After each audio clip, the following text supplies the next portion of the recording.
जब से तेरे नैना मेरे नैनों से लागे रे, तब से दीवाना हुआ, जग से बेगाना हुआ, जग भी दीवाना लगे। जब भी कोई क्लाइंट्स आते हैं ना तो मुझे बोलते हैं, मैं खामोशी के साथ काम कर रहा था तो कहते हैं कि यार हमें ना मज़ा नहीं आ रहा काम करने का, ऐसे लग रहा है जैसे कोई एक्टिविटी नहीं है कटिंग में खत में।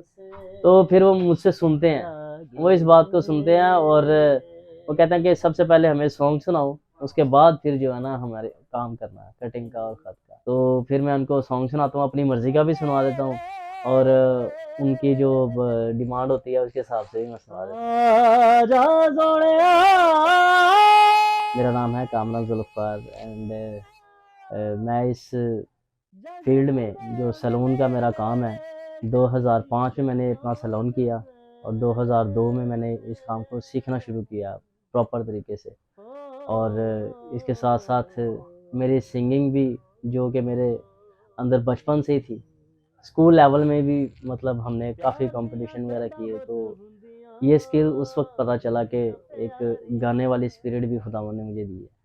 तो उसके बाद फिर मैंने इस सलून को अपनाया, इसकी फील्ड को अपनाया और आज तक आपके सामने ही है, बैठे हुए हैं। प्यार दिया खेड़ा बहुत हुंदियां, हुंदियां प्यारियां, ਜਦੋਂ ਦੀਆਂ ਲਾਈਆਂ ਅੱਖੀਆਂ ਦੁੱਖਾਂ ਵਿੱਚ ਪਾਈਆਂ ਅੱਖੀਆਂ तू लगियां तोड़ गया है तुम। एक्चुअली बात यह है कि जब हम सैलून में बैठ के काम करते हैं, बड़ा अच्छा एक माहौल क्रिएट होता है। साउंड सिस्टम रखा हुआ है मैंने अपने शॉप में ऑडियोनिक का। तो उस पे जब सॉन्ग वगैरह लगते हैं तो कस्टमर भी आते हैं, एंजॉय करते हैं, अपनी अपनी मर्ज़ी के सॉन्ग लगाते हैं और साथ साथ मैं भी उनके साथ गुनगुनाता था। तो उनको बहुत ज़्यादा ये चीज़ अट्रैक्टिव लगती थी और फिर मैं जब गाता था तो मुझे कहते थे यार इसको बंद कर दो आप। सनी सा गा रे मा गा सा रे गा मा गा। 90s के दौर में डेफिनेटली उदित नारायण जी, कुमार सानू जी, जब बचपन में उनको सुनता था, उनके साथ साथ गुनगुनाता। जैसे वक्त के साथ साथ सिंगर्स आते रहे, उनको प्रैक्टिस करते रहे, फिर उस्ताद सोनू निगम जी आ गए, फिर उस्ताद राहत फ़तेह अली खान साहब, फिर उस्ताद नुसरत, इनको सुन सुन कर कोशिश कर करके तो फिर इनके साथ गुनगुनाते थे।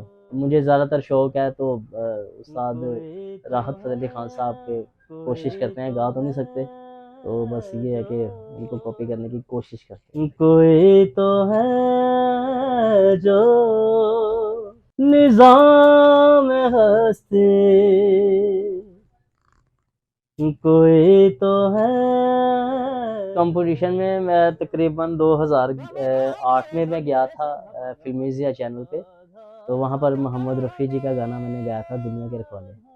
तो वहाँ पर उन्होंने मुझे तीसरा इनाम दिया था, 35 बंदों में तीसरा इनाम देना। और यहाँ तक कि इतना जोश होता था कि अपनी शॉप से उस्ताद जी से छुट्टी लेके मैं इंटरव्यूज़ के लिए चला जाता था। और पीसीओ में ज़रूरत सिंगर जो अखबार चलते थे उनमें एड्स होती थी, तो मैं वहाँ पर देख के तो पीसीयू जाके पीसीयू के अंदर ही जो है ना ऊंची ऊंची गा रहा होता था, अपना इंटरव्यू दे रहा होता था। ओ हम सफर न तेरा जब कोई तू हो, जहाँ रहूंगा मैं वही, तुझसे कभी ना एक पल भी मैं जुदा, तू न जाने आस पास है खुदा। आपको पता है ये काम तवज्जो मांगता है, कंसंट्रेशन मांगता है और इसको बड़ी बारीकी से हमने करना होता है। तो इसके लिए मज़ीद जब हम इसको करते हैं, देखते हैं, सोचते हैं, फिर इसके साथ-साथ हम सिंगिंग करते हैं तो इसमें काफ़ी प्रैक्टिस भी हो जाती है। अखियाँ नुमानिया जाओ।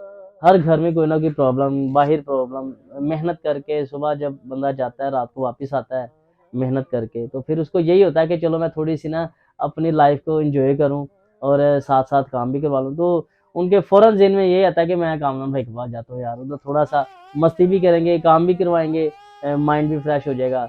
तो एक अच्छी एक्टिविटी मिल जाती है उनको, अच्छा रिस्पॉन्स मिल जाता है और अच्छा एन्जॉयमेंट मिल जाता है, अच्छा टाइम पास करने को मिल जाता है। और यहाँ तक के लोग 3-3 से 4-4 घंटे मेरे पास बैठ के इस चीज़ को एन्जॉय करते हैं और साथ काम भी करवाते हैं।